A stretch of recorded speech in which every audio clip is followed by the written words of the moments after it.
Okay, so we already talked about type 1 and type 2 errors. Remember, this is type 1 error. And over here we have a type 2 error.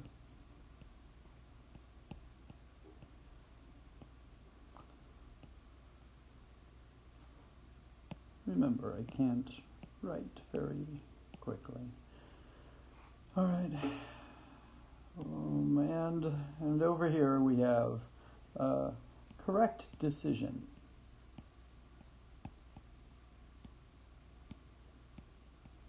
And I'll pause and go over why these are both correct decisions. We have 4 scenarios. 2 of them are incorrect decisions to make, and then 2 of them are the correct decisions to make. So why is that? Let's see, what does that do? Okay, well, remember, when H subscript 0 is true, and we say nope, we reject H subscript 0, then what? Then that would be an error. Okay, so that first scenario would be what we call a type 1 error. All right, and we'll go over this a little bit more in the future. Sorry. Okay. We'll go over this in greater detail, but the probability of committing a type 1 error, there's always a chance that we might make a mistake, and so we'll denote the probability or the likelihood of that chance, right? How often will we make that type of incorrect decision by alpha? And we might remember, okay, alpha, that sounds familiar. Over here, we'll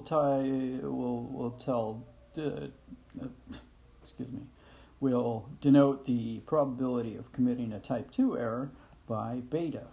So that's kind of like A, and that's kind of like B, but Greek. Okay.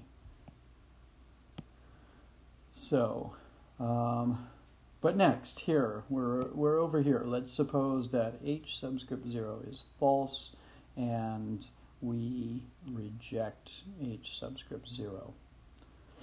Well, since this is the reality of the situation, that H subscript 0 is false, then it is the correct decision to reject H subscript 0. So here, this is the right thing to do. Okay, that means we're looking at a sample where that data provides us with the correct decision to make. All right. So here again, let's consider this situation hypothetically, that the null hypothesis is true, and yet we fail to reject H subscript 0. Should have written that in. I don't know why. Okay. Well, H subscript 0 is true, yet we failed to kick it out. We said we didn't accept it, but we failed to reject it. So we're going with it. And that is the correct thing to do. Okay?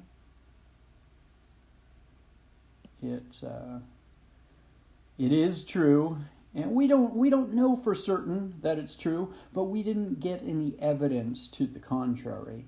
And so we said, okay, well, we don't have any evidence that causes us to throw away h subscript 0, all right? And since it's actually true in reality, that is the right thing to do. We're going to go with it.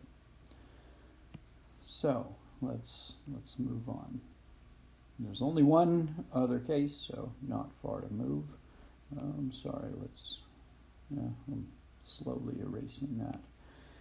Okay, so the last situation is that h subscript 0 is false, and yet we fail to reject h subscript 0. So that means, again, we're not proving that h subscript 0 is true. We're not absolutely saying this is truth, because we know that there is the possibility of a statistical test not being 100% accurate, right? Our sample may not be representative of what's going on in the entire population. So it could be that there is a significant difference between what we thought the parameter was and the actual value that we're stating there in h subscript 0. Remember, h subscript 0 always looks like mu equals blah, whatever the value is. And if we fail to reject that, then we're like, okay, well, he said it was whatever, so okay, we'll go with it. Then that would be the incorrect decision to make. This right here would be the wrong way to do it. Okay. All right, so we have two different probabilities. We have the probability of committing a type 1 error, and that's denoted by alpha.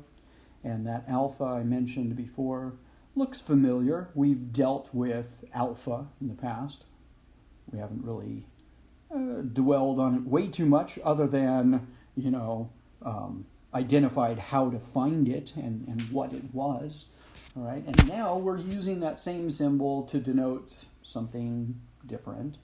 Okay, we're saying that is the probability of committing a type 1 error.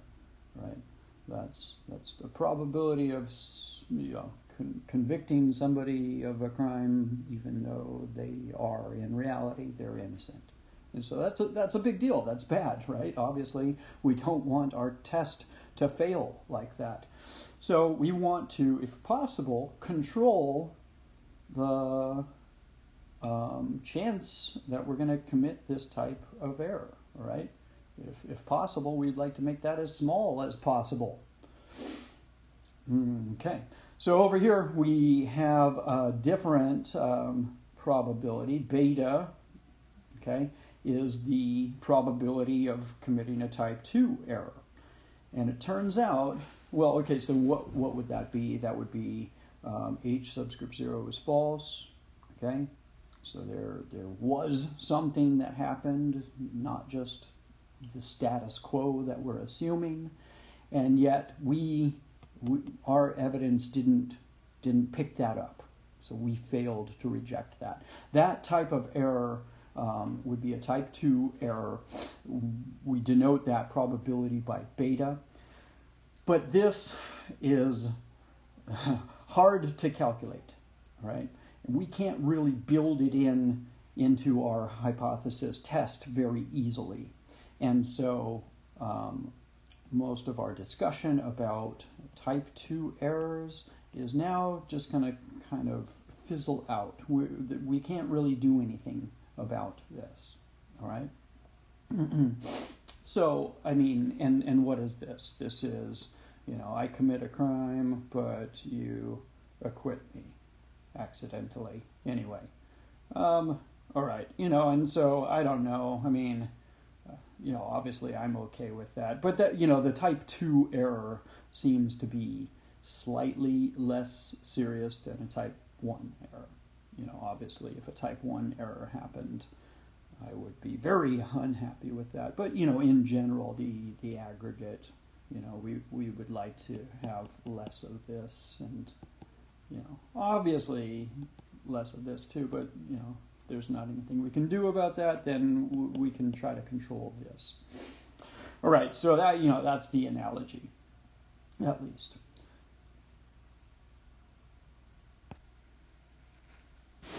Okay, so let's begin again. All right, we have the level of significance, or the significance level. Or as this says here, the significance level, which we don't know what that is, so I probably should have edited that better. All right. Significance. There we go, I got it. Significance level.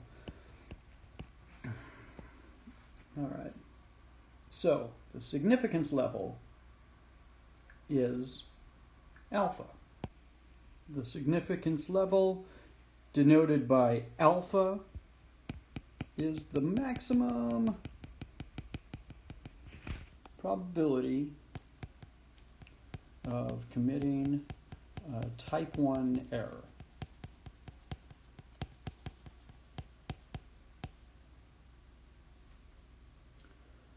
And so what we've seen alpha in the past, sorry, me no English good, where we've seen alpha in the past is when we were looking at a confidence interval. And remember, we had a certain level of confidence, all right? We said we're 95% sure that the actual population parameter is in this range right here. And so remember, 1 minus alpha was the confidence level.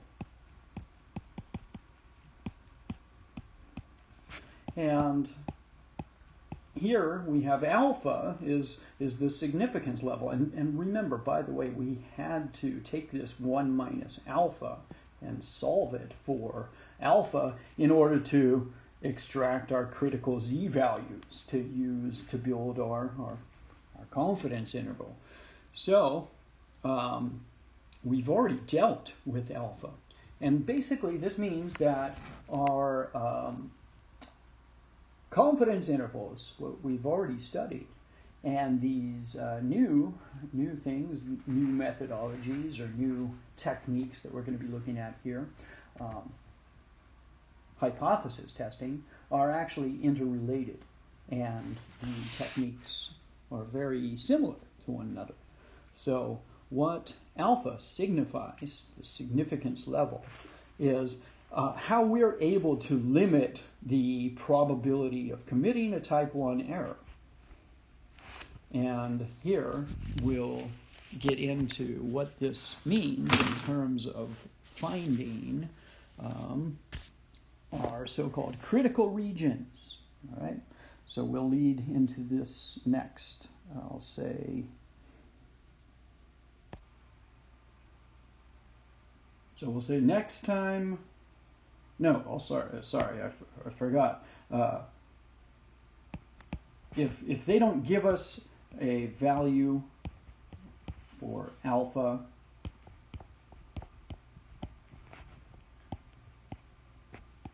if they don't say this, and I'll repeat this, if they don't tell us a value for alpha, we'll assume a standard significance level of 0.05. So we'll just use 5% as our standard value for alpha. And don't worry, I'll say that again later. Next time, we're going to be looking at the critical regions and how to find them. So I'll just say critical region. Right. We'll end this lesson here and begin the next one dealing with the critical region or regions.